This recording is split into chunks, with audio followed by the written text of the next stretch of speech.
everybody just vanishes. This is not like a needle in a haystack in a huge city. Somebody does know something. Things can be handled in a small town and nobody say a word. A small town can't keep secrets. Hello everybody, how are you? And welcome back to The Search with Lisa. I hope you have had a great week since the last time we have seen each other. If you are returning, thank you. We really do appreciate it. It has really been an adventure and a journey as we've grown on here. And if it wasn't for y'all returning, sharing, liking, commenting, all the above, it would not have been as successful as it has been, and I want to thank you. If you are new here, welcome. I am Lisa, and I focus on unsolved crimes to include missing, murder, and on trafficking. I upload every Thursday at 8 p.m., and we actually do a lot of times a premiere. If you leave anything below, I make sure to get right back to it. When it uploads, I am here. This one is a case that is very kind of disturbing, but yet I feel that we can solve it, that it can get justice. I picked it out because I feel like it just didn't get enough attention when it happened. And then I've seen a few people talk on it, and with the information I was able to find, I just said, you know what? This one just needs some more attention and eyes and ears. So guys, please, if you haven't already, hit the subscribe button and don't forget to hit the notification. And that way you don't miss anything. And hopefully you hit the like button and leave comments below of what you think, what your theories are. So let's go ahead and get started with today. Our story starts with a gentleman by the name of Branson Perry. He was born February 24th, 1981. He was raised in Skidmore, Missouri. Now, let me just stop there. Skidmore, Missouri, and we'll get more into that, is a very tiny little town. And they say that things, small towns, everybody knows everything. When I tell you the small town, we're talking around the time of this is around 300 people. Okay. So small. I believe there's like 10 blocks. So, but this is where he was raised. He graduated from Nodaway Holt High School in 1999. After graduating, he worked odd jobs, including like as a roofer, maintenance, like a little construction, probably like what was available in this small town. But he actually helped started maintaining a traveling around like petting zoo. And, I don't think that's exactly what he wanted to do, but it worked for him right then. And I think he enjoyed the animals. Perry resided with his father, Bob, who lived at 304 West Oak Street in Skidmore, of course. His parents recently divorced, I want to say about a year before we discuss what happened. So it was pretty recently. Perry actually suffered from tachycardia, which I believe is when the heart speeds up and races excessively. But it did not stop him from doing things. He actually was a black belt in martial arts, and he also enjoyed weightlifting. So between martial arts and weightlifting, working like in construction, I mean, he was somebody that I would say was not somebody to really mess with. I feel like he had natural strength. He was someone that was disciplined. Being in martial arts, they really teach you defense mechanisms, but also to, protect yourself and also, get you out of whatever situations. Bottom line is, he was kind of everywhere between weightlifting and martial arts. So, you know, I think that's great, being that he did not allow the tachycardia to hold him back and say, no, I can't do this because of my heart. That tells me like he's a good kid. That kind of tells you a character. With all that being said, I will tell you this. On April 7th of 2001, Perry visited, and at this time, guys, you remember he's about 20. His birthday was in 81, so now we are in April 2001, so he is 20 years old. Okay, so because remember he graduated in 99. Perry visited a home that was like a neighbor's, like not right next door, but a little down the street by a guy named Jason Bierman. It went a little south, but we don't know how south or bad or what, and I'm going to tell you why. So, apparently, he went over to Jason's house, and while he was over there, allegedly, he felt he was drugged with something. But while he was intoxicated, he ended up allegedly dancing around the house nude at Jason's. He ended up shaving his areas and then later engaged in relations, okay, with Jason. After this incident, Perry confessed it to his father and was upset that he had felt like he'd been taken advantage of, okay. Perry's father, Bob, what they called him, Bob, said that he knew that his son was gay. He said that, you know what, he had suspected it. He had had encounters with men in the past, but he was angry that Jason Bierman for drugging and then like using his son. Like I said, not quite sure if you want to go as far as that he he wasn't knocked out, but how far advantage was it? Evidently, it bothered him enough that this was the first time he'd actually talked to his dad about it. To tell you how much it bothered him, Bob was actually in the hospital having to have surgery done. So he was going and visiting Bob up there. His mom lived about 20 miles away, actually, too. But for him to tell his dad for the first time why he's in there, I feel that it went a little too much, especially like he felt like he was drugged. So, a point I want you guys to hold on to. All right. I want to take you to a few days later. That happened on the 7th. So let's go to the 11th, okay, of April. On Wednesday afternoon of April 11th in 2001, Perry invited his friend Jena over to his house to help clean it up because Bob was coming home and he wanted the residents to look really nice. He wanted the house to look good. He stayed there. So whether he had been maybe partying, because allegedly I think he did some partying, okay? It has been said, that he got into some partying actually and was messing with things, and I'll talk about that in a minute. But overall, he wanted the house to look good, so when Bob come home from surgery, he did not have things to worry about. At the same time Jenna was over there, though, I want you to know that there was two other unnamed men that were outside the residence working on Bob's car. So they said basically that it needed a new alternator. About 3 p.m., Branson told Jenna that he was going to take a pair of jumper cables out to the shed, adjacent to the house, which this would actually be the last time she sees him. Jenna said that she had been cleaning up in the house inside, all right? And he was kind of back and forth doing things. The guys are out front. It's kind of like in the midday, 3 o'clock, nicer outside. It is in April, so it's kind of like spring cleaning. Windows are open. So Jenna says, later that while she's there, that she'd noticed that Branson had went in, was in the cabinets, doing stuff, seemed a little shuffled, right? Which that's why it caught her attention. And then, so she asked him, what are you doing? And he was like, oh, nothing, whatever. And he didn't answer. So she's like, whatever. So she goes and she gets in the shower, and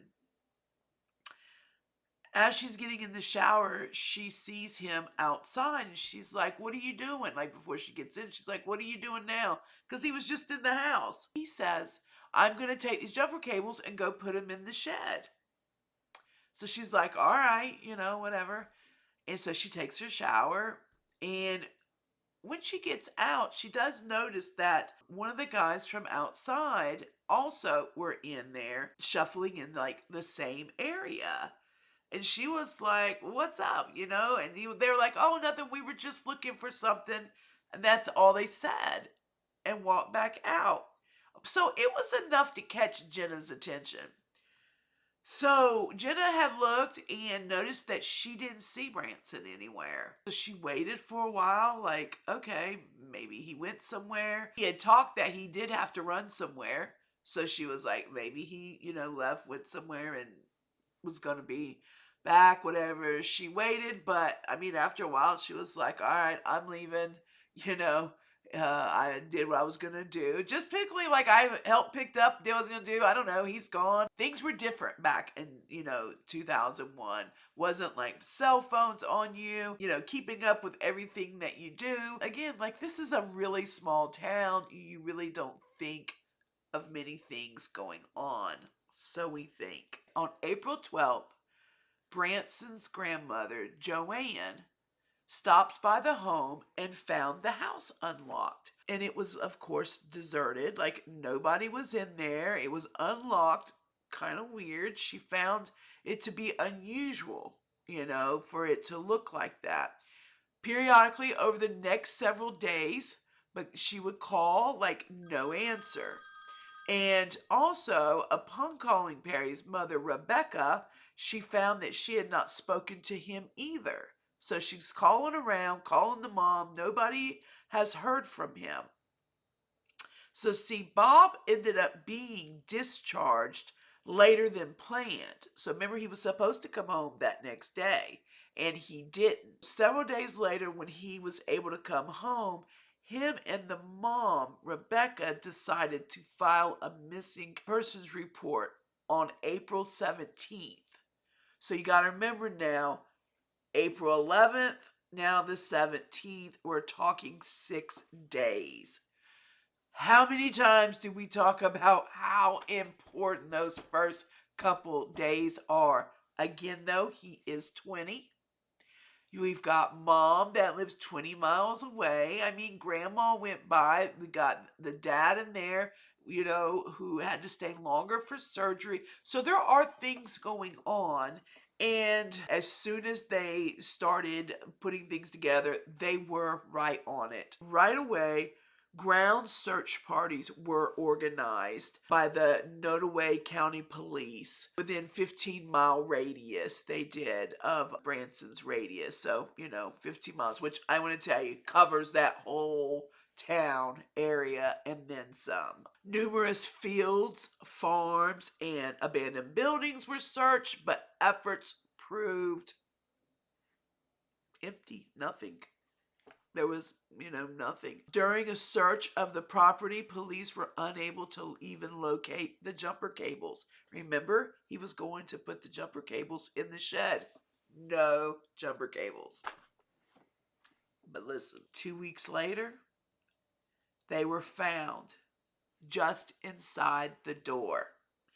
Now, how come when they searched at the very beginning, they were not there? But yet, within, 2 weeks, they were there right inside the door. You can't tell me they were just missed. All right. Very strange. Very strange. So, over the following months and about a month and a half, over 100 people were interviewed in Branson's disappearance. Jena, who had been at Branson's home the day of the disappearance, admitted to law enforcement that he had recently been experimenting with marijuana and amphetamines. So, a family member also did inform the police that Perry had had a bottle of Valium. he had possession the day he disappeared. The cops questioned drugs acquaintances of Perry's in the St. Joseph, but all stated that they had not seen him. They each passed a polygraph examination, so everybody they were asking was passing everything. Further investigations into a local drug trade was undertaken, but no leads were uncovered. Despite rumors that Branson owed drug dealers money, but, looking into that, there really wasn't anything on that. So, Bob initially suspected that his son had left to stay with friends in Kansas City.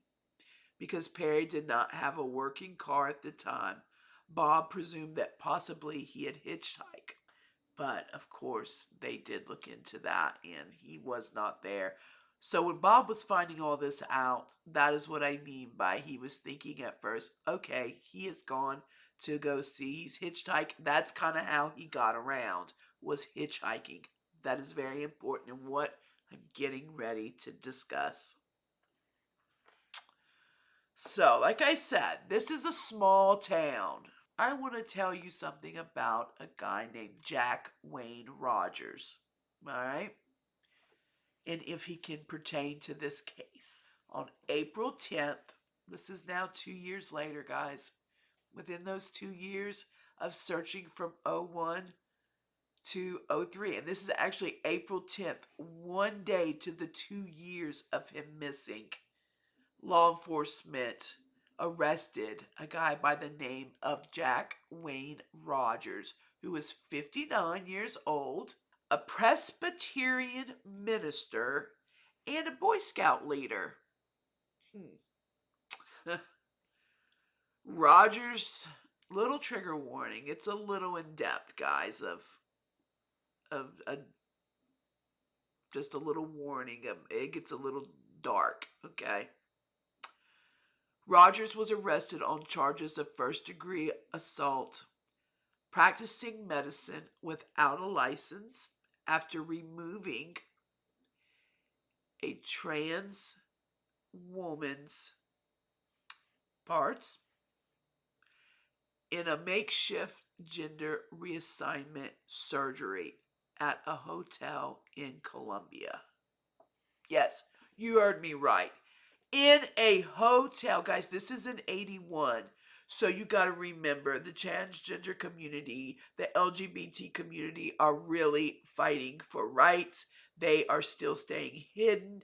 There's still a lot going on in 2001. This man was supposed to be a trusted minister, a Boy Scout leader, and he is basically mutilating people in a hotel room pretending to have a license to do this. Because of this, while investigating Rogers' personal belongings, it still gets deeper, guys, detectives discover child on his computer, as well as evidence of various posts made on message boards under the username Buggerbutt. Bugger. Oh Hell Satan and Extremely Body Mods. Those were some of his names. I'm sure there was more, but that's 3 of them. So this is already telling you what this minister is up to. Describing the graphic torture, assault of multiple men. In the post, Rogers also discussed cannibalism, the genitals of men being castrated. Among these posts was a first-hand account of Rogers picking up a blonde male hitchhiker. As a mom, and if I was starting to read this, I don't know if I could. I don't know if I could. We're getting the picture. I don't need to go in depth. I have notes in front of me just to make sure that I get some things right, But I want to tell you that basically in there, he talks about in his blogs and in his little chat or rooms and things like this that he does, they picked up a blonde male hitchhiker. He then are tortured, mutilated, and then unalived him. In his online post, it was claimed that the man's body would then be buried in a remote area of the Ozarks. Well, if you know the Ozarks, it's really hard to find somebody in the Ozarks. With that being said, despite this, Rogers denied ever seeing Perry. So when they read this, remember, even the dad was like, I feel like he would hitchhike. He obviously left, went somewhere. It kind of sounds like that this possibly, he said, blonde hair, Branson very blonde, while performing subsequent searches in Rogers' properties. They actually found a turtle claw necklace resembling one that Branson had, and they found it in one of his vehicles. In April 2004, Rogers was convicted and sentenced to 17 years in prison for the assault, 7 years for performing illegal surgeries, as well as 30 years for child pornography. And these would all run like concurrent. So back to back. When he served one, he'd serve the other with former 2 charges that he had. So at his sentencing, Perry's mother begged for Roger to reveal. She begged, please, where is his whereabouts? But Roger denies it. He's like, I was not being involved in the disappearance at all. He's like, I did not do that. And in fact, Roger would even talk about that a lot of the stuff he wrote was fantasized. Like he didn't do any of this. He fantasized about it. You're still twisted. You're still twisted. I don't care. You're still twisted. And you're a sick man. But he totally denies that he has anything to do with this. Remember now, we're in a town still of 300 people.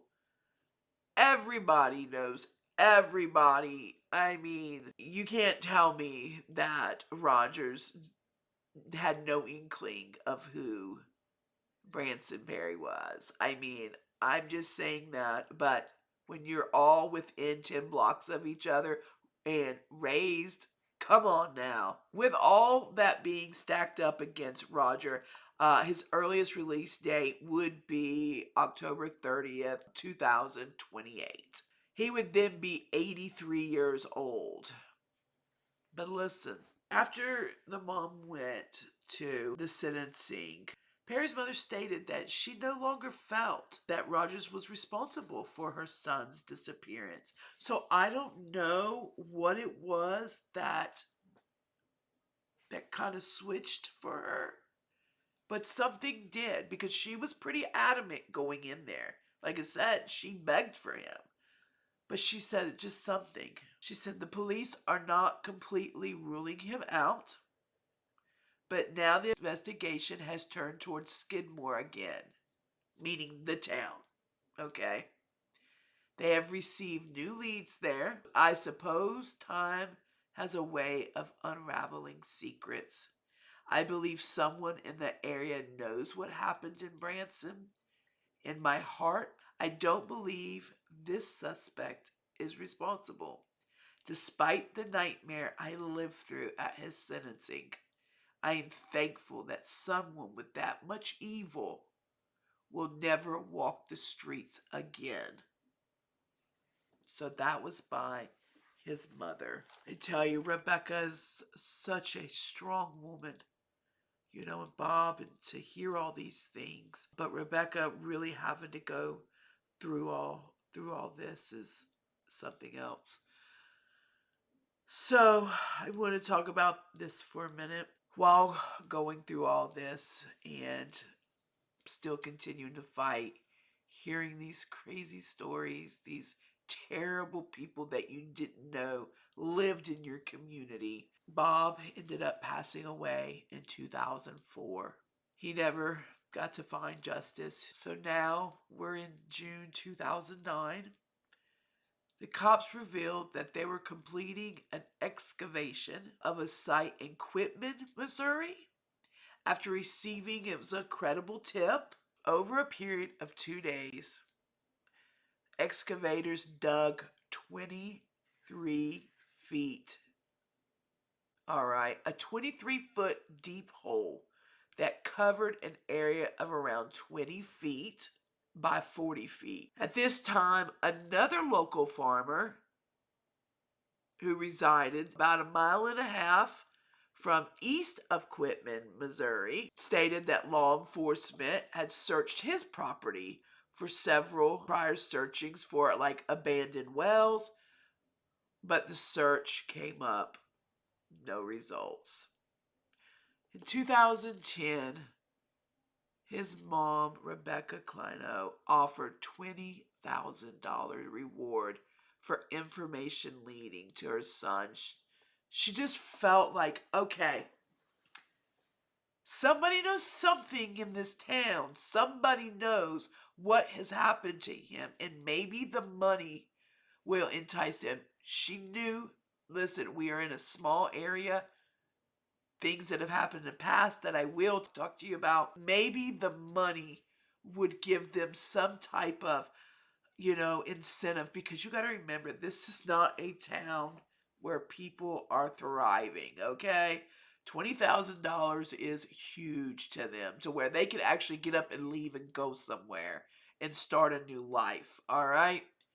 So with that being said, she was praying that this would get somebody to talk. You don't just say you're going to your shed and then you just vanish. Like I said, the two guys outside that were working on the car were investigated, took polygraphs. Jena was there. Everybody passed. Nobody noticed anything. Nothing. He just disappears. And then 2 weeks later, remember the jumper cable showed back up? No. No. But that being the mom's last grasp to something. In February of 2011, Miss Klino died after a year-long battle with melanoma. Joanne Stinnett, Branson's grandmother. Around town, we searched every oil well, every outside toilet. We searched everywhere that was possible for us to think that could be there. Monica Kaysen, the founder of Center for Missing Persons and friend of Miss Rebecca Klino, stated that she and other close friends had promised that they would continue to look for her son.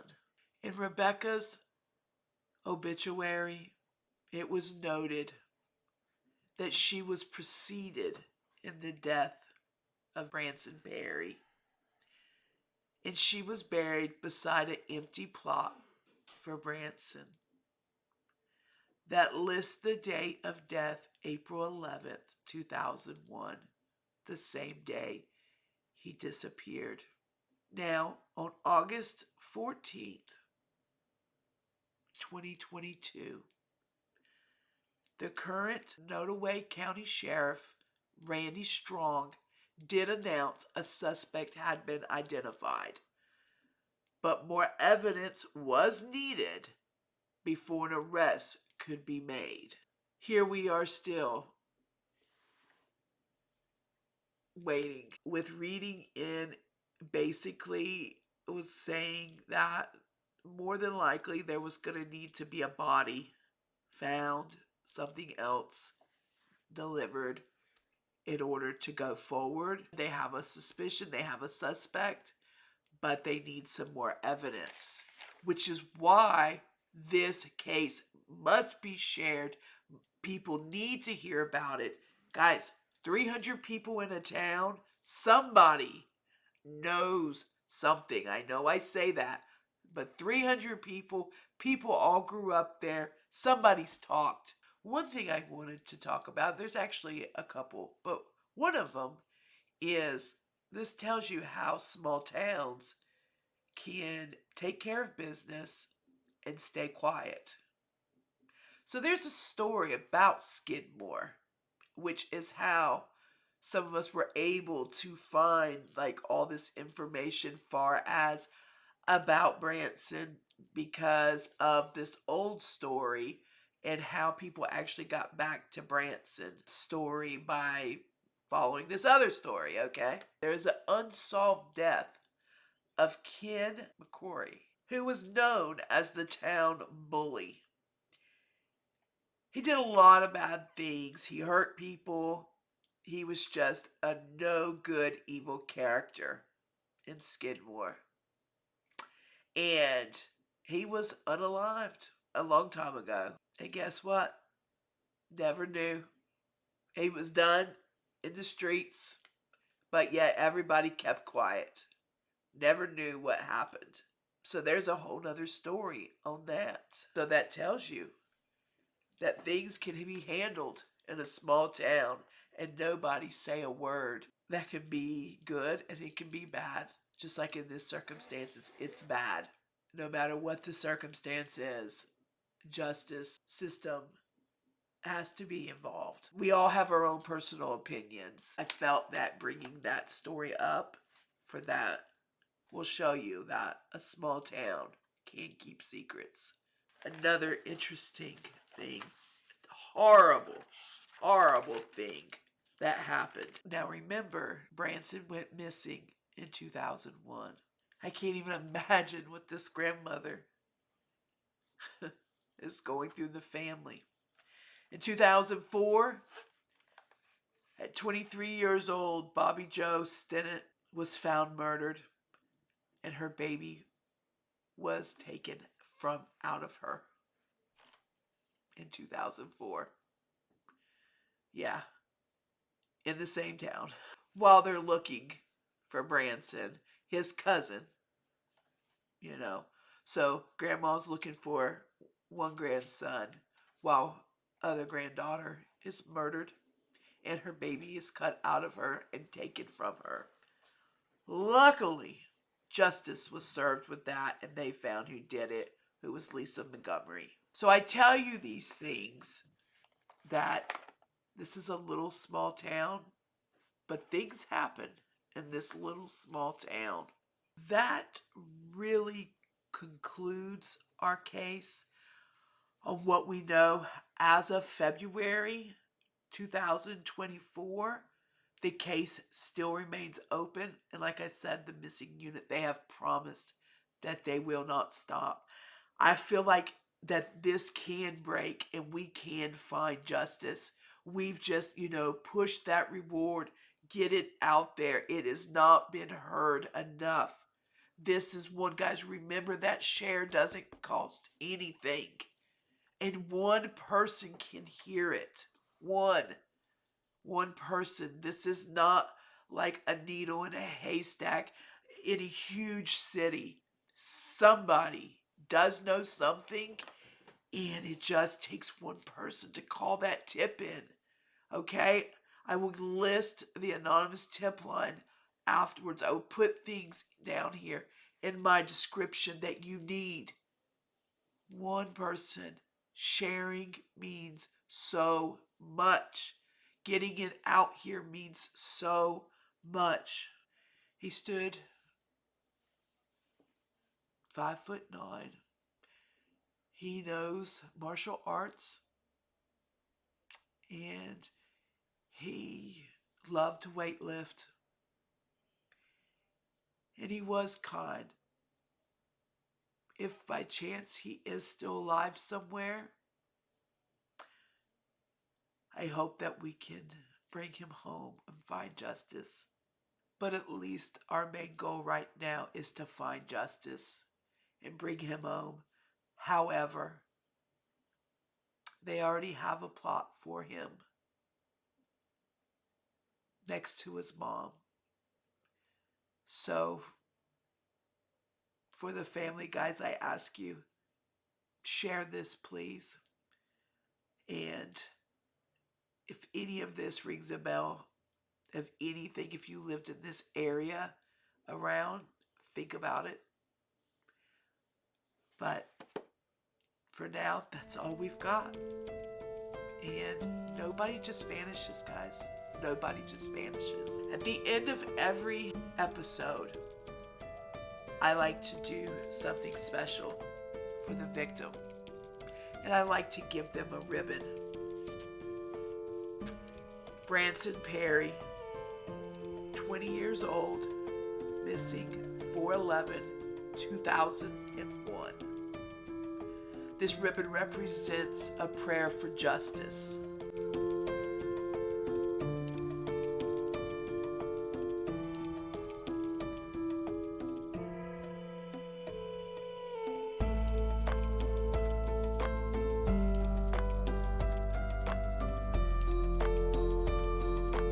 This concludes another episode of TheSearch with Lisa. If you have any questions, please leave them below in the comments section, and I will make sure to try to answer them to the best of my ability.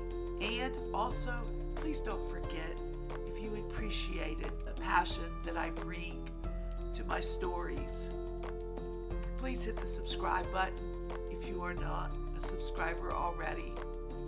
And notification and the like, it helps us so much grow.